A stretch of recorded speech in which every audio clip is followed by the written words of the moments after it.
예, 괜찮아 다 죽어도 넌 안 죽어라는 제목으로 하나님 말씀 증거하도록 하겠습니다. 시편 91편은 위험을 당할 때 읽는 시편입니다. 인생에 살다 보면 위험 당할 때가 되게 많이 있죠. 두려움과 불안이 실제가 될 때가 있습니다. 뭐 사고도 당하고 질병도 당하고 갑작스러운 위기도 오고 그때에 꼭 읽어야 되고 또 외워야 될 성경이 시편 91편입니다. 오늘도 뭐 불의의 사고가 있었던 것 같아요. 저 예배 픽업 해주던 형제인데 고속도로에서 3중 추돌 사고가 났답니다. 그래서 중간에 끼어가지고 아내는 임신 중인데 근데 괜찮아요. 괜찮고 발가락만 다쳤어요. 왼쪽 발가락. 그래서 뭐 기부수 하고 있던데 발가락 조금 다쳤다는데 왜 온통 기부수를 해가지고 그 며느리 기부수 같아요. 며느리 기부수 아세요? 그 쿠팡에서 22,000원에 팔아요. 명절 때 이렇게 끼는 거 있거든요. 아픈 척하고. 아무리 봐도 며느리 기부수 같은데. 하여튼 발가락 정도 다쳤는데 다행이죠. 근데 이게 불의의 사고잖아요. 지방 공연 갔다가 올라오면서 오늘 아침에 예배 오다가 원주 근처에서 3중 추돌 사고를 입었다 그러는데 그거 누가 예측할 수 있겠습니까? 인생이 그런 거예요. 인생은 그런 건데. 어떤 분은 또 젊은 의사가 뭐 좀 심한 얘기 했는가 봐요. 그래서 그 아내가 뭐 준비하라 이런 얘기를 듣고 뭐 기절해가지고 2시간 있다 깨어나고 막 그런 적도 있고. 의사들이 말을 좀 함부로 하는 것 같아요. 좀 조심스럽게 하지. 의사는 항상 이렇게 극단적인 얘기를 많이 해가지고. 맞긴 맞죠. 맞는 얘기인데 말을 좀 예쁘게 해야지. 그게 뭐야. 저도 폐암 걸렸더니 뭐 의사가 한다는 소리가 생존율 15% 뭐 2년 생존율 15% 이러고 있고 나 살아있잖아. 이상한 소리는 하고. 그럴 수도 있죠. 뭐 맞는 얘기도 한데. 제 외삼촌이 50대 중반인가 췌장암 4기였어요. 제가 그때 정확히 들었거든요. 거기 병원에서. 뭐 2개월, 3개월 남았다 그러더라고요. 거기 준비하시고 이제 뭐 더 할 게 없다고. 23년 더 사셨어요. 그래서 췌장으로 죽은 게 아니라 딴 걸로 죽었어. 그러니까 모를 일이죠. 그때는 췌장암 4기였는데.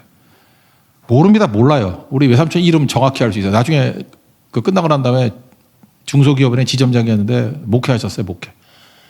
최영 목사라고. 최영. 50대 때 췌장암 말기였다가 목회 다 끝나고 은퇴 다 하고 그러고 돌아가셨어요. 그러니까 모를 일이죠. 시편 91편은 그럴 때 읽는 성경입니다. 그죠? 질병, 사고, 고난. 그때 말씀으로 우리를 어떻게 이렇게 세우나. 구조는 이렇게 돼 있거든요. 1절, 2절은 신앙 고백이에요. 우리도 신앙 고백이 있죠. 1절, 2절. 하나님에 대한 신앙 고백. 3절부터 13절까지는 자기에게 설교하는 거예요. 자기에게 적용하는 거예요. 이게 성령이 하신 일이거든요. 말씀 붙들고 나한테 계속 설교를 해야 돼요. 우리 크리스찬들 가만히 있으면요. 말씀을 알고 있지만 마귀가 던져주는 근심, 두려움, 염려, 걱정 그거로 가득 찰 수 있다고. 그러니까 하나님 말씀이 고백이 있으면 성령께서 나에게 설교하라고 적용하라고 나에게 말하라고 말하는 거예요. 그래서 3절부터 13절이 내가 나에게 설교하는 거예요. 이게 꼭 있어야 된다는 것입니다. 그래서 급하게 외우려고 그러면 1절, 2절만 외워도 돼요. 나머지는 그 똑같은 걸 설명하는 거예요. 나에게. 그랬더니 마침내 하나님께서 14, 15, 16 세 절에 직접 말씀하시는 거예요. 확증 주시고 이렇게 세워주는 겁니다.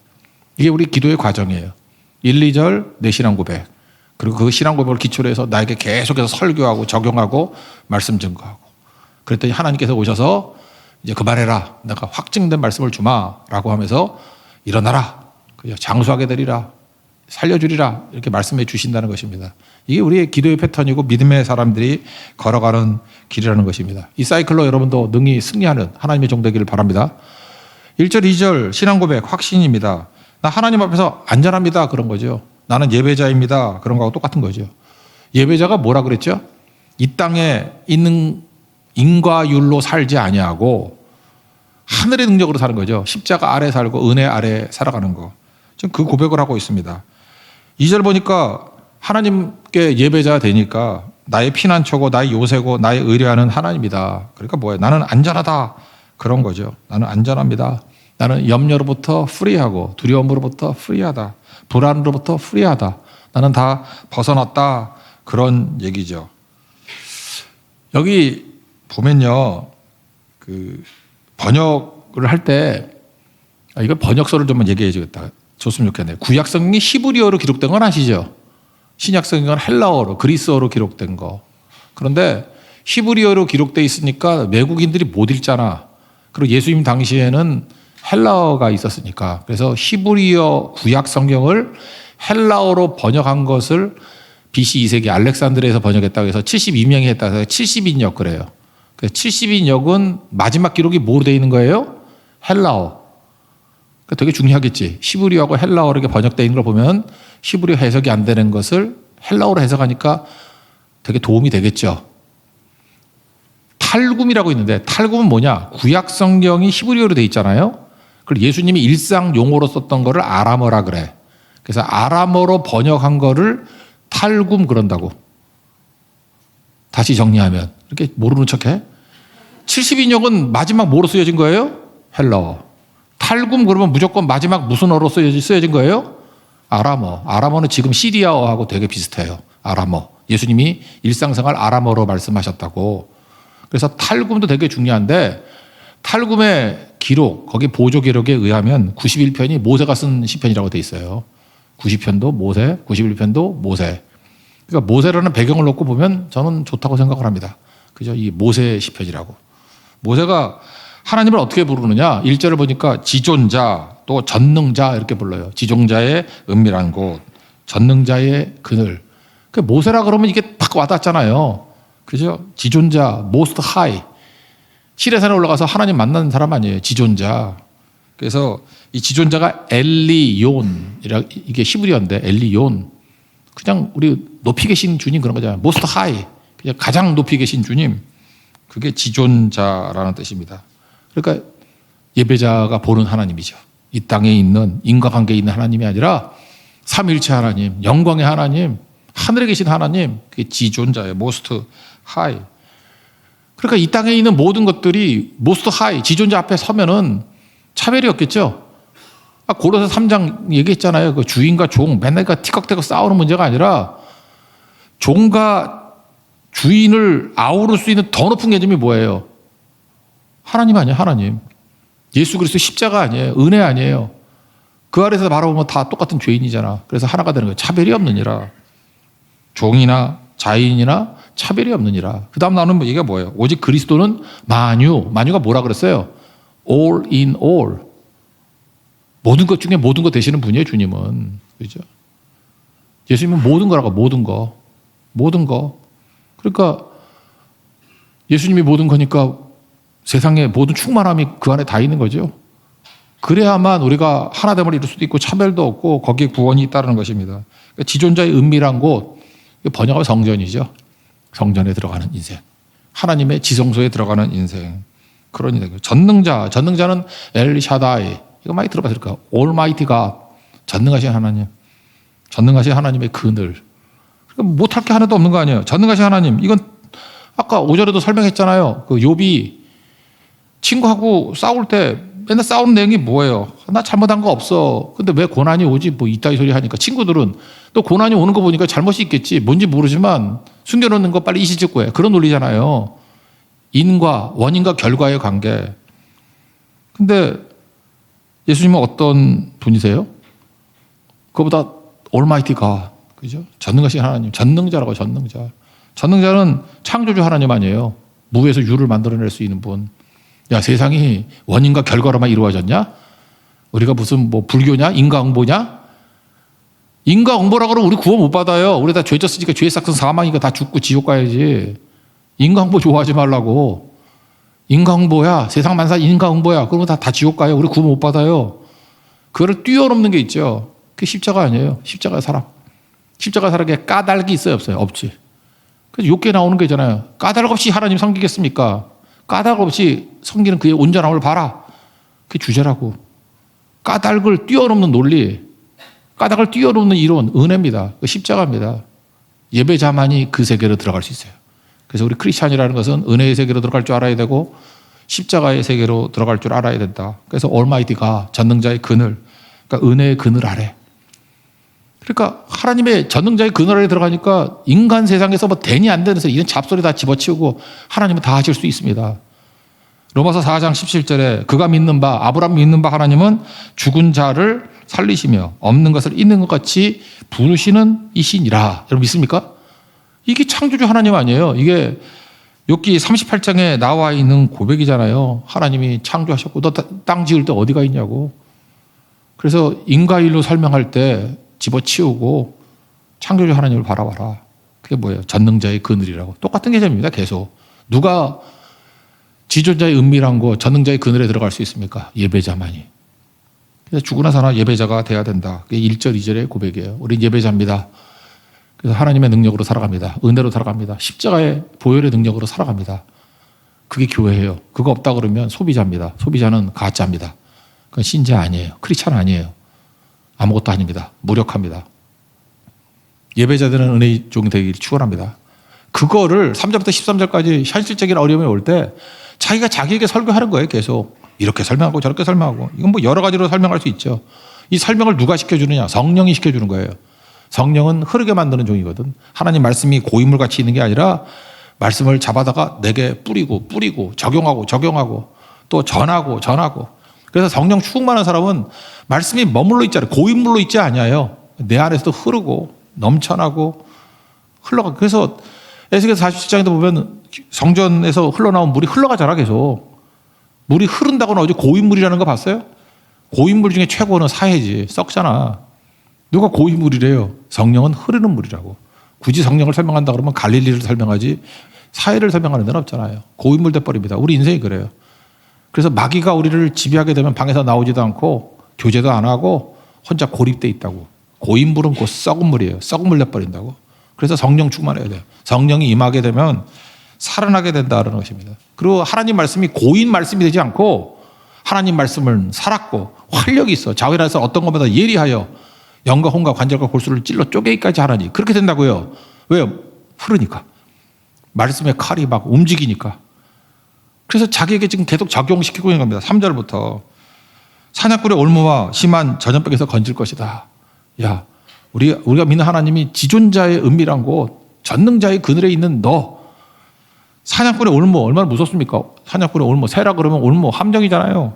거기서 우리를 건지고 전염병에서. 우리 얼마 전에 전염병 겪었잖아요. 막 거기서 다 죽어가는데 건질 것이다. 4절 그의 깃으로 덮으시리니. 어미가 이렇게 날개를 덮는 거 있죠. 우리를 보호해 주신다. 그 다음에 그의 진실함은 방패와 손방패가 되신다. 진실함, 에메트, 하나님의 성실하심이에요. 하나님은 졸지도 주무지도 아니하시고 끝없이 우리를 보호해 주신다고. 하나님의 성실함이 방패와 손방패가 되어 주신다. 하나님이 방패가 되면 모순 그런 거 있잖아요.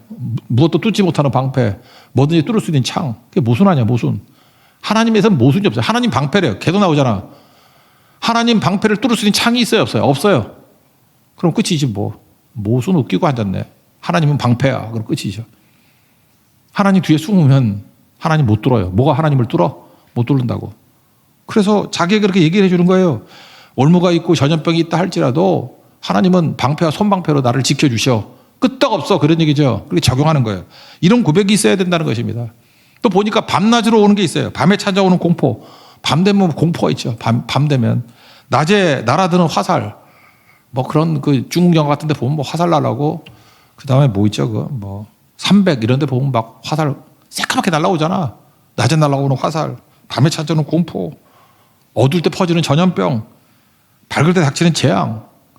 이게 두려운 일이잖아요. 낮과 밤. 정신을 못 차린다. 그런 얘기죠. 그때 우리가 할 일이 뭐죠? 주만 바라보는 거죠.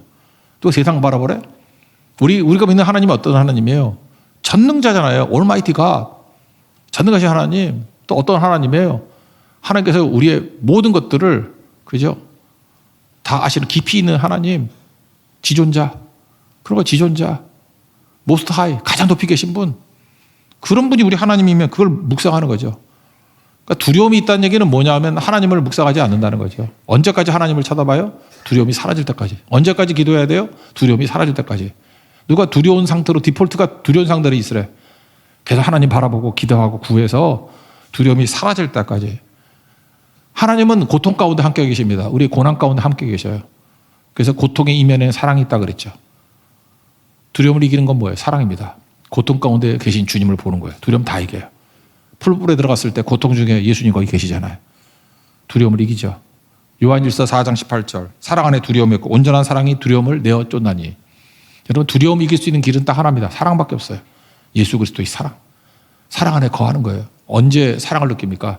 고통 중에 예수님이 거기 계시거든요. 그때 들어갈 때 진정한 사랑을 누리게 된다는 거예요. 그래서 예수님이 우리를 사랑하시기 때문에 명령 주시잖아요. 두려워하지 말라. 이건 명령이에요. 신앙을 부인한 겁니다. 계속 두려워하면. 하나님 사랑하지 않는 거예요.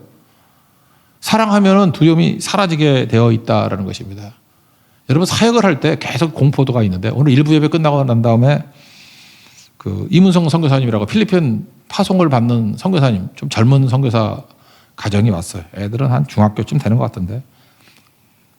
선교사님하고 사모님하고 아들 둘, 넷이 왔는데 선교 떠나기 전에 우리 교회에서 예배를 드리고 싶었대요. 아마 뭐 인터넷 같은 데 예배를 들었는가 보죠. 그래서 온 가족이 다 와서 예배를 드리는데 제 마음이 좀 짠하더라고요. 이제 험난한 지역 가서 그 뭐 진짜 어려운 지역이거든. 가서 사역을 할 때 어쩌나. 저는 선교사님들하고 교제를 많이 합니다. 어떤 인도네시아 선교사님인데 그런 얘기를 한 거 들어봤어요. 인도네시아 선교사가 너무 많으니까 지금 은퇴하신 선교부터 얘기해볼까? 조기술 선교사님이라고 제가 인도네시아 가서 처음 만났던 분인데 90년대 초에 보통 때는 잘 소개를 하는데 사모님을 소개를 해요. 소개를 하는데 사모님이 약간 정신이 나갔어. 그런 거 아시죠? 정신병인 것 같아. 정신이 나갔어. 이유가 뭐냐? 정글에 사모님 혼자 두고 목사님 일을 해야 되잖아. 그러니까 3일이고 일주일이고 머니까 인도네시아 크니까 어디 갔다 돌아올 때 사모님 혼자서 너무너무 무서웠던 거야. 이해가 되죠? 너무너무 무섭고 너무 외롭고. 그래서 조기주 선교사님 사모님이 약간 정신이 온전치 않았어요. 근데 내가 감동이었던 게 뭐냐 하면은 조기술 선교사님은 그걸 부끄러워하지 않고 항상 소개시켜주고 같이 식사하고. 그러니까 눈물이 나서 견딜 수가 없더라고. 밥을 먹어요, 밥을. 그래서 사모님이 이게 정신이 들어왔다 나갔다 막 그러는데 그러니까 우리 어떤 여자들한테 이 정신 나간 여자야 그러잖아. 함부로 말할 게 아니더라고. 내가 진짜 정신 나간 여자를 만났거든요. 근데 그런 피 흘리는 사역을 통해서 복음 증거가 된 거예요. 갑자기 이문성 선교사, 필리핀 나간다는 선교사 그게 딱 보이더라고. 또 한 번은 또 다른 인도네시아 선교사님인데 그분은 이런 거예요. 이게 선교 가면 아프거든요. 뭐 많이 아파요. 왜냐하면 풍토병이라는 게 있잖아. 우리 한국 사람은 여기 있으면 사는데 하다못해 선진국이라는 미국으로 가도요. LA나 뭐 이쪽에 사는 교민들 가을에 못 견뎌요. 꽃가루 날려가지고 막 우리 교회도 윤 장로님 LA에서 오셨잖아. 그 가을에 저분들 절에서 한국으로 귀국하셨는지 모르겠어요. 꽃가루 날리고 콧물이 막 러닝 노즈라 그러잖아. 막 콧물이 이 배꼽까지 막 콧물이 내려왔다 올라갔다 그래. 못 견뎌요, 못 견뎌. 근데 참 묘한 게 뭐냐 하면은 유학생이나 방문객은 아무 문제 없어. 근데 LA에서 5년에서 7년 살면 그때부터 그 풍토병이 생기는 거야. 꽃가루 알러지. 기침 끝없이 하고. 그래서 좀 돈 있는 사람들은 그때 LA에서 서울 와버려. 한 2달 있다 가면 또 괜찮고. 근데 일반 사람들이 어떻게 그렇게 사나? 먹고 살기 바쁜데. 물가, 고물가로 뭐 진짜 힘들게 사시거든요. 풍토병이라는 게 있습니다. 선진국에 있는데 인도네시아 오지에 뭐 없겠어. 사모님이 심하게 아팠대요. 우리는 의료보험 돼가지고 세브란스 가면 되지만 거기 병원도 없어요. 타이네롤 뭐 이런 거 뭐 하나 먹고 그것도 없어. 제가 옛날에 그 인도네시아 갔더니 물파스로 발라주니까 암이 났다 그러대. 뻥이지. 약이 없어, 약이. 그래서 뭘 그냥 발라주면 다 나. 그냥 이따만한 그 네오스프레인 같은 거 큰 거 있거든요, 미국에서. 그걸 쭉쭉 발라주면 피부병 다 낫고, 뭐 정한테면 배 움직이면서 이렇게 기도해주면 다 낫고, 뭐 난 거겠어, 그게. 플래시보 효과겠지. 그렇다고요. 근데 사모님이 진짜 아팠는데, 심하게 아플 때, 목사님이 그 얘기 하더라고. 죽으면 안 돼. 필요해야 한 거예요. 여기서 사모님이 죽으면 아이가 둘인데 내가 어떻게 키워? 그래서 갑자기 사역을 못하겠고 두려움과 공포가 막 몰려오더라는 거야. 죽으면 안 돼. 여러분 인생 살다가 현타 올 때 죽으면 안 되는데 안 되는 일이 오지요. 현실에 그런 거 있잖아요. 절대로 벌어지면 안 되는 일이야. 근데 벌어지는 거 있어요. 인생 살다 보면. 이 말이 안 돼. 이게 이렇게 되면 말이 안 돼. 벌어져요. 그 인도네시아 선교사님 그런 얘기 하더라고요. 분명히 아내는 죽을 것 같은데 어린애 둘이 있는데 나 못하는데 감당 못하는데 그분이 그래서 시편 91편 읽으면서 하여튼 나중에 사모님이 그분은 나가지고 일어났는데 지금도 그 얘기를 해요. 그때 엄습했던 두려움과 공포가 얼마나 심각했는지. 마귀는요 우리에게 두려움을 주는 존재입니다. 계속 우리에게 가짜가 됐던 진짜가 됐던 계속 우리를 두렵게 만들어요. 두렵게. 그러니까 두려워하지 말라는 거죠. 366번 있다며? 왜 1년이 365번인데 366번이냐. 윤년까지 쳐가지고 366번이라고. 우린 날마다 두려운 거예요. 그때마다 성령께서 주신 이 말씀을 가지고 물리쳐야 돼요. 두려워하지 말라. 두려워하지 말라. 이겨야 되는 거죠. 특별히 7절, 8절 이런 거라고 생각합니다. 1000명이 내 왼쪽에서 10,000명이 내 오른쪽에서 엎드러지니 이 재앙이 내게 가까이 하지 못하리로다. 저는 이걸 이렇게 해석했어요. 우리 제목이에요. 괜찮아. 다 죽어도 넌 안 죽어. 그 얘기죠. 옆에서 1000명 죽고 옆에서 10,000명 죽어도 넌 안 죽어. 너무 여러분 확률 따지지 마십시오. 일반론 얘기하지 말아요. 뭐 이렇게 하면 뭐 누군 죽고 뭐 누구는 몇 개월 살고 누구는 어쩌고. 우리 외삼촌 최영 외삼촌 그랬어요. 넌 안 죽어. 그때 우리 외숙모가 뭐 금식하면서 무지하게 기도했다고. 우리 오래간만에 외할머니가 칭찬하더라고. 저 마누라 때문에 살았다고. 아내의 기도 때문에 살았다고. 우리 교회 남자들은요 건강 챙기세요. 그렇게 기도하는 여자 없어 내가 보니까. 그래서 이 악처들이 많아가지고 우리 힘들거든요. 그럼 어떻게 해? 주님 바라보고 살아야지. 전능자의 그늘에 살아야지. 기도해야 돼. 너는 아내도 없잖아. 건강 챙겨. 건강. 우린 그래요. 그렇다고. 그래서 일어나야죠. 다 죽어도 너는 안 죽어. 믿음입니다. 믿음. 그리고 사실 가족이 좋다는 게 뭐예요? 이럴 때 생명을 걸고 기도해 주는 거죠. 그래서 일어서게 되는 거. 18절 보세요. 너는 똑똑히 보리니 악인들의 보응을 내가 보리로다. 자기 힘으로 사는 사람들, 주를 만나기 원치 않는 사람들은 이거 못 본다는 거예요. 여기서 뭐 악인이라는 게 성경에서 악인은 더 나쁜 놈 그런 뜻이 아니라 믿지 않는 사람. 믿지 않는 사람들은 이렇게 못 일어나. 다 죽어도 안 죽어. 그런데 믿지 않는 사람들은 다 죽을 때 죽는다는 소리만 듣고도 죽어. 그런 얘기죠. 여러분 겁에 질려가지고 겁으로 죽지 말라고. 다 죽어도 오른쪽에서 1000명 죽고 왼쪽에서 10,000명 죽어도 넌 안 죽어. 그게 믿음이죠. 성령께서 그렇게 우리에게 외치고 있다라는 것입니다. 그리고 9절 10절은 1, 2절 다시 고백하는 거죠. 똑같은 고백이에요.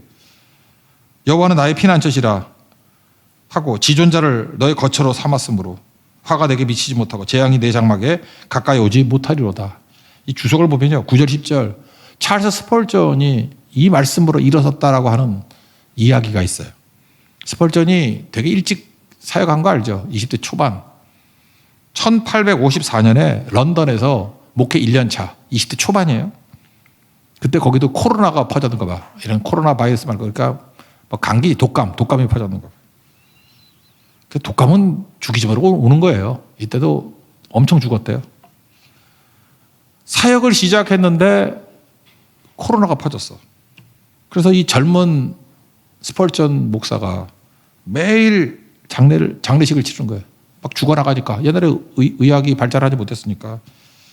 육신도 지치고 마음도 지치고 그 다음에 겁이 나더라는 거예요. 이렇게 장례식 치르다가 나도 죽는 거 아니야? 이런 거.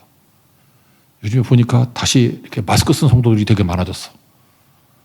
그러면서 어떤 성도는 와가지고 목사님 기도해 주세요. 손도 안 나. 기도해 주세요.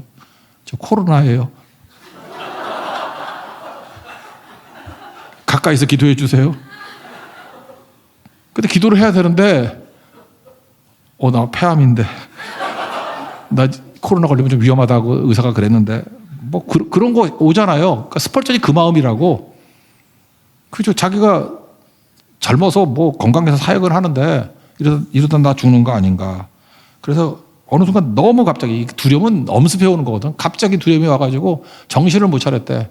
근데 도보 해협이라고 있죠. 프랑스로 가는 그 도보 해협.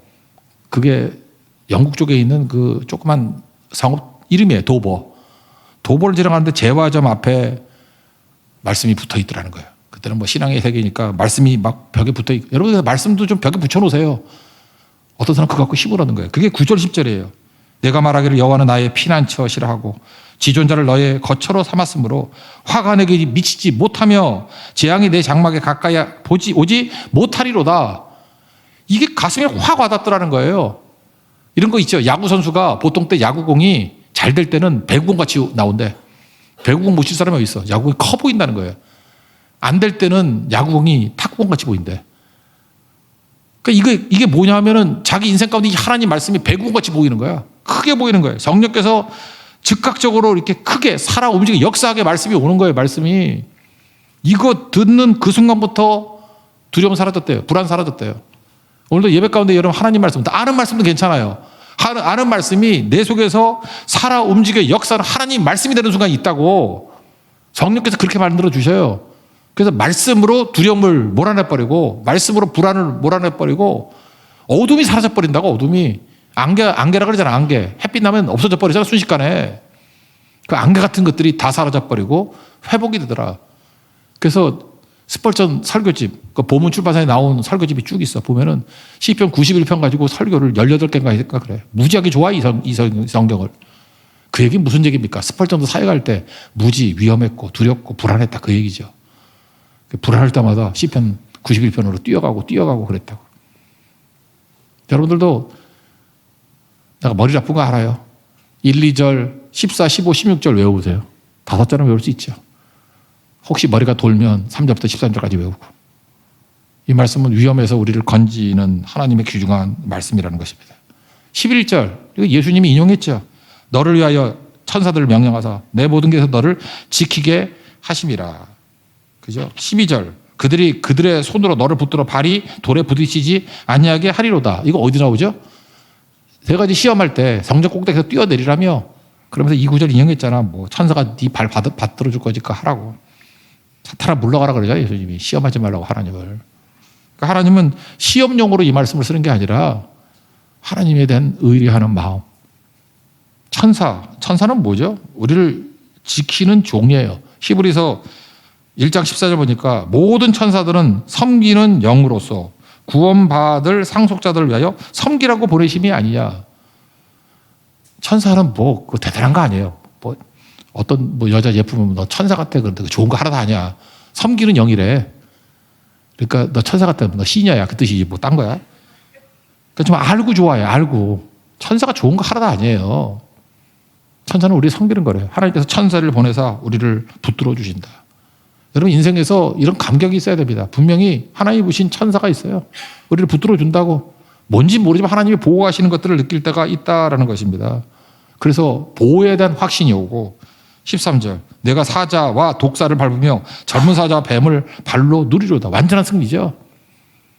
우리 크리스찬 축제 가운데 그런 게 있었으면 좋겠어. 뭐 풍선 딱 뿌려놓고 그냥 가가지고 밟아버리고.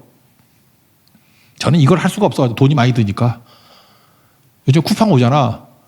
뽁뽁이 받아가지고 그거 막 손으로 부시고 이 말씀 생각하면서 막이다 그러고 나중에 너무 많이 해놓고 그냥 발로 막 밟은 거야. 막 발로 갖고 신나가지고 그랬더니 밑에 층에서 올라와서 시끄럽다고 하여튼 그래요. 막 밟고 그 얘기 아니야. 그 얘기 그냥 발로 밟아 죽인다 그런 얘기죠. 이렇게 자기 자신에게 설교했을 때 하나님이 확증 주시잖아요. 이건 외워야 됩니다. 14, 15, 16절. 하나님이 이르시되 드디어 하나님이 오셨어요. 성령과 동시에 성령께서 내게 주시는 내게 설교하는 거, 내게 적용하는 거, 내게 말씀하는 거. 이제 하나님께서 직접 말씀하시잖아요. 그가 나를 사랑한즉 사랑이 뭐예요? 고통 가운데 들어가는 거잖아요. 고통 이면에 하나님이 사랑하신다는 거. 내가 그를 건지리라. 풀무불에서 사랑으로 건진 거죠. 고통 중에 건지신 거죠. 하나님이 나를 건지신다. 약속하셨습니다. 내 이름을 안지어 예수 이름이죠. 예수 이름으로 명하노니 일어나 걸으라. 내가 그를 높이리라. 하나님 보증하셨어요. 예수님 이름 붙으십시오. 이름의 능력을 붙으십시오. 오직 예수. 다른 이로서는 구원받을 수 없다. 외치십시오. 일어난다고요. 15절. 그가 내게 간구하리니 내가 그에게 응답하리라. 이제부터 기도하면 응답의 길이 열리는 거예요. 예수님 열어두신 길이거든요. 기도하십시오. 구한 대로 응답받습니다. 환난 당할 때 내가 그와 함께하며 이거 똑같은 거죠. 사랑이죠. 환난 중에 함께하는 게 주님의 사랑이고 고통 중에 함께하는 거. 그를 건지고 영화롭게 하리라. 여러분 이전하고 다릅니다. 이런 과정을 통과하고 난 다음에 질병 가운데 하나님께 구하면 고쳐주시고 일으켜주시고 회복시켜주시고 막힌 길이 열리고 승리하게 된다는 거예요. 마지막 내가 그를 장수하게 함으로 그를 만족하게 하며 나의 구원을 그에게 보이리라 하시도다. 구원을 보여준대. 이게 바로 뭐예요? 영광스러운 인생. 이게 뭐예요? 감동이 있는 인생이죠. 감동이 있는 인생. 신앙인 이렇게 살아간다는 것입니다. 여기서 장수. 여러분 구약에서는 장수라고 표현되고 신약에 오면 이게 뭐로 표현되어 있어요? 확장해가지고 영생. 구약은요 그림자예요. 그림자. 그래서 뭐 오래 산다. 장수 뭐 그냥 오래 산다 그런 개념이 아니라 그 원래 개념이 뭐냐 하면 생명이 무한대로 늘어난다는 거예요. 영생. Eternal life. 예수 안에 영생이 있습니다. 믿습니까? 부활이 있다는 거예요. 부활. 영원한 임재가 있어서 늘 우리에게 승리하게 주신다는 것입니다. 사도 바울이 이 똑같은 걸 바라보면서 로마서 8장 37절에서 이 모든 일에 우리를 사랑하시는 이로 말미암아 사랑 가운데 우리를 그저 건지신다 그랬잖아요. 영화롭게 한다고. 우리가 넉넉히 이기느니라. 똑같은 개념이에요. 동일한 하나님을 바라보고 조금 다른 식의 감동의 표현을 했을 뿐이라는 것입니다. 우리 인생 험난한 인생 살아갑니다. 근데 우리는 예배자이기 때문에 흔들리지 않습니다. 우리에게는 전능자의 그늘이 있고, 그죠? 지존자가 머무는 곳이 있습니다. Most High. 그 장에 나아가서 늘 승리할 수 있는 하나님의 거룩한 종 되기를 축원합니다. 예, 자리에서 일어나겠습니다. 우리 그날에 찬양하겠습니다. 그날에.